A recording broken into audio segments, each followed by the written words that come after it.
பேராவூர்ங்கிற ஒரு ஊரில் தான் ஃபர்ஸ்ட் ஒரு ஏரி எடுத்து சீரமைச்சோம். அந்த ஏரி கிட்டத்தட்ட ஒரு 107 நாள் வேலை பார்த்து அந்த ஏரியை 100% சீரமைச்சிருக்கோம்.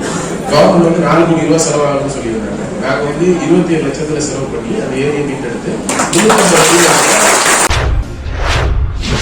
இது வரைக்கும் ஒரு 287 ஏரி, ஒரு 1700 கிலோமீட்டர் ஆறு, அப்புறம் இந்தியாவில் வந்து முக்கியமாக சொல்லப்படுற கங்கை நதியில் ஆரம்பிச்சு, மகாநதியில் ஆரம்பிச்சு, நர்மதாவில் ஆரம்பிச்சு, இங்கே நம்ம காவிரி கோதாவரி வரைக்கும் ஒர்க் பண்ணிப்போம். இதை தாண்டி வந்து இந்தியாவில் ரொம்ப வளர்ச்சியாக அகம் கல்வி மற்றும் அறக்கட்டளை சார்பில் கல்வி உதவித்தொகை வழங்கும் விழா அகமுடையார் கல்வி வளர்ச்சி சங்கம் மற்றும் அறக்கட்டளைகள் தலைவர் ராவணன் ஞானசுந்தரம் அவர்களின் தலைமையில் நடைபெற்றது. இவ்விழாவிற்கு சிறப்பு விருந்தினராக சமூக ஆர்வலரும் மெகா ஃபவுண்டேஷன் நிறுவனர் நிமல் ராகவன் கலந்து கொண்டு சிறப்புரையாற்றினர். இன்ஜினியரிங் தான் படிச்சுட்டு நான் ஃபர்ஸ்ட் புனேல ஒர்க் பண்ணேன், அப்புறம் துபாயில் ஒர்க் பண்ணேன். பூரியில் வந்து மிகப்பெரிய விவசாயம் பண்ணுவோம். 2018 கஜான்னு ஒரு புயல் வருது. அந்த புயலுக்கு முன்னாடி 2016 எங்கள் ஊர்லேருந்து பக்கத்தில் ஒரு 10 கிலோமீட்டர் இருக்க நெடுவாசல் ஒரு ஊரில் ஹைட்ரோ கார்பன் ஒரு இது எடுக்க போகிறாங்க அப்படின்னு ஒரு நியூஸ் வந்துச்சு. ஹைட்ரோ கார்பன் சிம்பிளாக சொல்லிடுறேன், அதுக்கு கீழே இருக்கிற மீத்தேன் ப்ரோபேன் அதெல்லாம் எடுப்பாங்க. அதுக்கு வந்து ஃப்ராக்டிங்னு ஒரு டெக்னிக் யூஸ் பண்ணி ஒரு இன்ஜெக்ட் பண்ணி எடுப்பாங்க. எடுக்கிறப்ப என்ன ஆகுதுன்னா கீழே இருக்க நிலத்தடி நீர் மட்டத்தோட பக்கத்தில் இருக்க கடல் தண்ணி கலந்துடும். ஸோ இதுக்கு கலந்துச்சு அப்படின்னா டெல்டா மாவட்டம் நெற்களஞ்சியமாக இருக்கிற இடம் மொத்தமாக பாதிக்கப்பட்டுரும். அப்படிங்கிறதுனால சேவ் நெடுவாசல் அப்படிங்கிற ஒரு ஹேஷ்டாக் பண்ணி அந்த நெடுவாசல் போராட்டம் பண்ணோம். ஸோ அந்த போராட்டம் பண்ணி 224 நாள் போராட்டம் பண்ணதுக்கப்புறம் அந்த ஹைதராபாத் இதை வந்து கவர்மெண்ட் கைவிட்டாங்க. இது ஒரு பக்கம் போயிட்டே இருக்கிறப்ப 2018 கஜா புயல் ஒரு புயல் வந்து அந்த புயலில் கிட்டத்தட்ட 4 கோடி தென்னைமரங்கள் விழுந்துருச்சு. நெற்களஞ்சியமா இருந்த டெல்டா மாவட்டம் பேராவூரணி பட்டுக்கோட்டை பகுதி தென்னை விவசாயத்துல 2000 வந்து இந்தியாவிலே அதிக அளவு தேங்காய் உற்பத்தி பண்ண இடமா மாறிடுச்சு. அப்படிப்பட்ட இடத்துல 4 கோடி மரம் வந்துருச்சு. மிகப்பெரிய பாதிப்புல இருக்காங்க. இதை தாண்டி காவிரி கடைமடை பகுதியில 120 TMC தண்ணி வேஸ்ட் ஆகுது அப்படிங்கிற செய்தியை வந்து 120 TMC தண்ணிங்கிறது சென்னை பெங்களூருக்கு தேவையான 20 வருஷம் தண்ணி. பட் நமக்கு வந்து இந்த நியூஸ் எதுவுமே டிவியில் வர்றது கிடையாது. நம்ம பார்க்குற நியூஸ் கேள்விப்படுற நியூஸ் என்னவா இருக்குன்னா இந்த கவர்மெண்ட்டுக்கும் அந்த கவர்மெண்ட்டுக்கும் சண்டை, இன்னொரு கவர்மெண்ட் தண்ணி தர மாட்டாங்க அப்படிங்கிறதா. பட் அந்த தண்ணி என்ன ஆகுது அப்படிங்கிறத பார்க்கறதுல எனக்கு நிறைய விஷயம் புரிய ஆரம்பிச்சது. ஸோ அப்படியே ஒரு வேலைகளை ஆரம்பிச்சு பேராவூர்ங்கிற ஒரு ஊரில் தான் ஃபர்ஸ்ட் ஒரு ஏரி எடுத்து சீரமைச்சோம். அந்த ஏரி கிட்டத்தட்ட ஒரு 107 நாள் வேலை பார்த்து அந்த ஏரியை 100% சீரமைச்சிருக்கோம். கவர்மெண்ட் வந்து 4 கோடி ரூபாய் செலவாகும்னு சொல்லியிருந்தாங்க. நாங்கள் வந்து 27 லட்சத்தில் செலவு பண்ணி அந்த ஏரியை மீட்டெடுத்து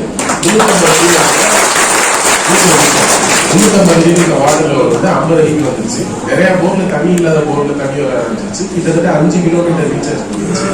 இது வந்து பயங்கரமான யோசிக்க வச்சு ஒரு 30-35 வருஷமா இருந்த பிரச்சனை வந்து நம்ம பண்ண 107 நாள்ல வேலை ஆரம்பிச்சு இவ்வளவு சரி பண்ண முடியாது, நம்ம இதையே அடுத்தடுத்து பண்ணக்கூடாது அப்படின்னு ஆரம்பிச்சது போயிடும்.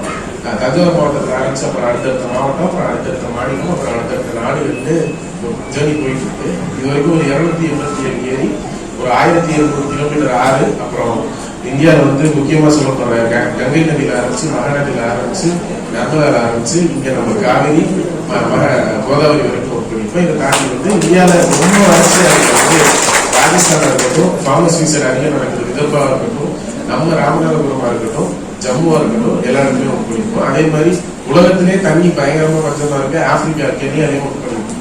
ஸோ நான் இதை எதுக்கு இங்கே சொல்ல வர்றேன் அப்படின்னா, நான் வந்து சம்மந்தமே இல்லாத தஞ்சாவூர் மாவட்டம் பேராவூரணி பக்கத்தில் இருக்க நாடியங்கிற கிராமத்தில் இருக்கேன். என்னால கென்யா வரைக்கும் போக முடிஞ்சதுக்கு ஒரே காரணம் என்ன அப்படின்னா எனக்கு தெரிஞ்ச டெக்னாலஜி. அந்த டெக்னாலஜியில கொடுத்தது வந்து இந்த படிப்பு. ஸோ இந்த படிப்புங்கிற விஷயம் இன்னொரு விஷயம் ராவணன் ஃபோன் பண்ணப்பே நான் சொன்னேன், நான் இது வரைக்கும் எந்த ஒரு இந்த கம்யூனிட்டி ரிலேட்டடா எந்த ஃபங்க்ஷனுமே நான் போனதே கிடையாது. ஏன்னா நான் வந்து பொதுவாக எல்லா இடத்துலையும் ஒர்க் பண்ணுறதுனால ஏதாச்சும் ஒரு இஷ்யூ வரும் அப்படிங்கிறதுக்காக நம்ம வந்து ஒரு சார்பாக இருக்கக்கூடாது அப்படிங்கிறது தெளிவாக இருப்பேன். பட் இது வந்து கல்வி அப்படிங்கிற ஒரே விஷயத்துக்காக தான் நான் இங்கே வந்தேன். எதனால சொல்றேன் அப்படின்னா கல்வி மட்டும்தான் நம்ம கூட இருக்கும். அந்த அசுரன் படத்துல ஒரு டயலாக் இருக்கும், எல்லாருக்குமே தெரிஞ்சிருக்கும். நம்ம கிட்டேருந்து எதை வேணாலும் எடுத்துக்கலாம், படிப்பே அறிவை மட்டும் எடுத்துக்கவே முடியாது.